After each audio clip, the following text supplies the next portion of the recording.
नमस्कार विद्यार्थी मित्रांनो, बघा मेकॅनिक्स ऑफ स्ट्रक्चर म्हणजेच मॉस त्यातला सेकंड लेसन आहे आपल्याकडे, सिंपल स्ट्रेसेस अँड स्ट्रेन. बघा त्याची थिअरी खूप सोपी आहे.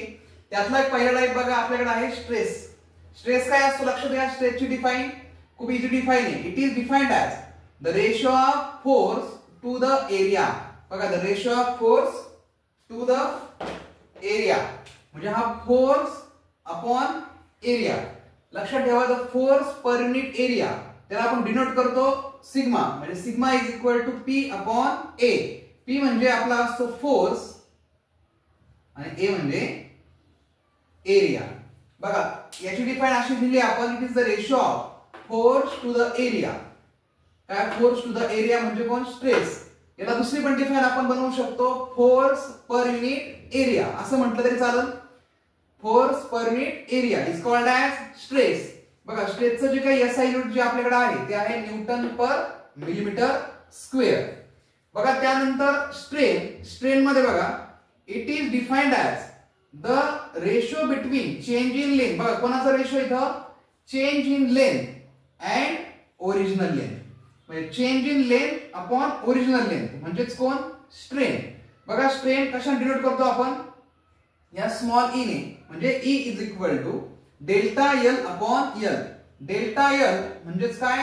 Change in length.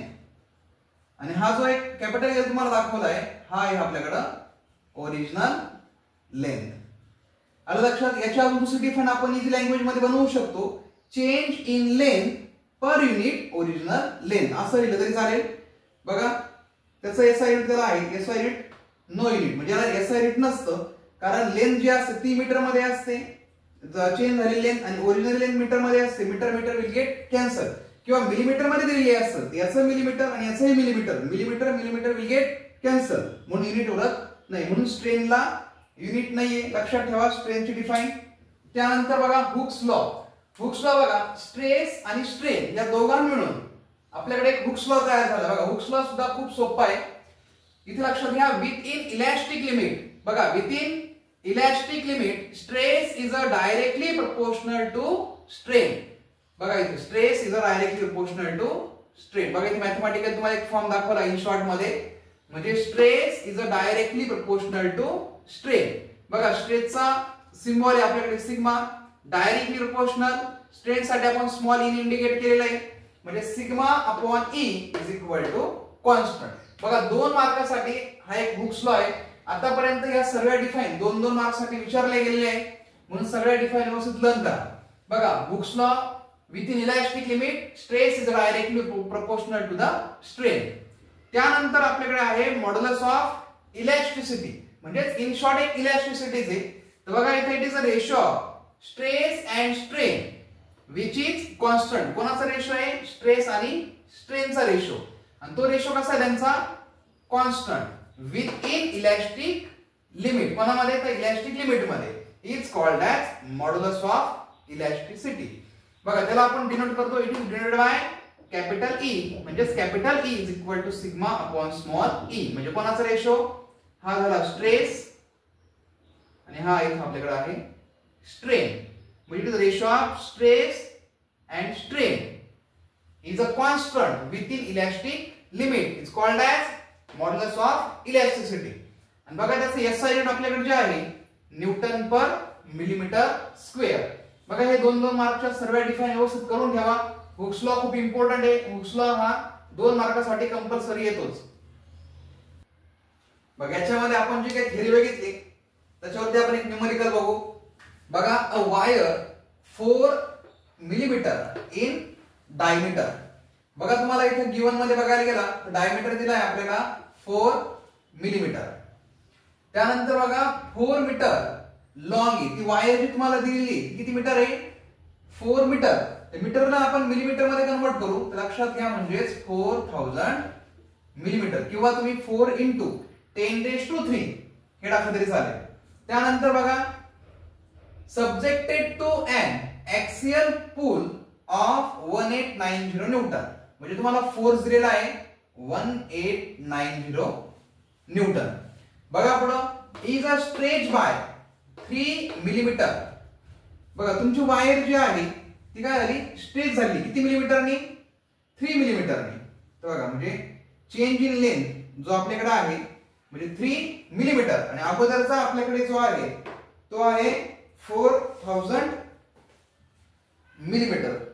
बघा त्यानंतर axial the pull, find the stress strain induce, also find the modulus of elasticity. बघा टू फाइंड काय काय फाइंड आउट करायला लावले आपल्या लक्षात घ्या. तर सगळ्यात पहिले स्ट्रेस बघा म्हणजे सिग्मा, त्यानंतर 2 नंबरला बघा स्ट्रेन म्हणजे स्मॉल ई, आणि त्यानंतर लक्षात घ्या इकडे 3 नंबरला आपल्याला फाइंड आउट करायचं आहे मॉड्युलस ऑफ इलॅस्टिसिटी. आता प्रत्येकाच्या आपल्याकडे फॉर्म्युला आहे. सिग्मा म्हणजे स्ट्रेन, बघा स्ट्रेनचा फॉर्म्युला काय आहे, फोर्स पर युनिट एरिया. तर त्या अगोदर आपण पहिले एरिया फाइंड आउट करून घेऊ. लक्षात घ्या एरियाचा फॉर्म्युला π/4 d स्क्वेअर. बघा इथे π/4 इनटू d, डायमीटर बघा 4 स्क्वेअर. बघा इथे π/4 इनटू 4 स्क्वेअर म्हणजे एरिया आपल्याकडे आहे 12.57 मिलीमीटर. बघा अशा पद्धतीने आपल्याकडे एरिया आलेला आहे. एरियाला करा मिलीमीटर स्क्वेअर. बघा त्यानंतर फर्स्ट आपल्याला फाइंड आउट करायचा आहे स्ट्रेस. स्ट्रेस म्हणजेच sigma, force per unit area. बघा फोर्स पर युनिट एरिया. बघा फोर्स आपल्याकडे होता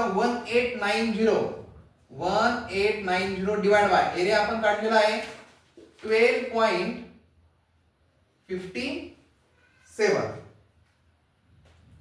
बघा 1890 डिवाइड बाय 12.57. बघा अशा पद्धतीने आपल्याकडे स्ट्रेस आलेला आहे 150.36 न्यूटन पर मिलीमीटर स्क्वेअर. बघा युनिट द्यायला विसरू नका. म्हणजे अशा पद्धतीने आपल्याकडे आलेला आहे स्ट्रेस. त्यानंतर 2 नंबरला आपल्याला फाइंड आउट करायचा आहे स्ट्रेन. स्ट्रेन आपण स्मॉल युनिट डिनोट करू. म्हणजे बघा इथे change in length per unit original length. Change in length बघा 3 डिवाइड बाय ओरिजिनल लेंथ 4000.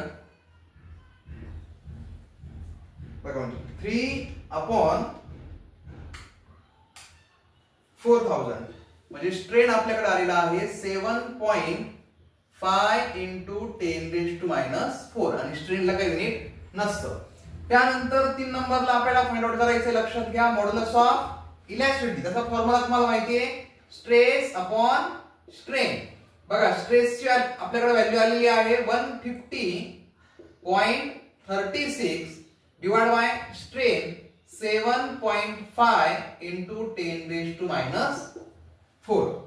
बघा याचं कॅल्क्युलेशन 150.36 डिवाइड बाय 7.5 इंटू 10⁻⁴. बघा अशा पद्धतीने मॉड्युलस ऑफ इलॅस्टिसिटी आपल्याकडे आहे 200.48 न्यूटन पर मिलीमीटर स्क्वेअर. बघा म्हणजे अशा पद्धतीने आपण जे फॉर्म्युले बघितले होते म्हणजे स्ट्रेसची डिफाइन बघितलेली होती, स्ट्रेनची आणि मॉड्युलस ऑफ इलॅस्टिसिटी, त्याच्यामध्ये आपण सर्व गोष्टी फाइंड आउट केलेल्या आहेत.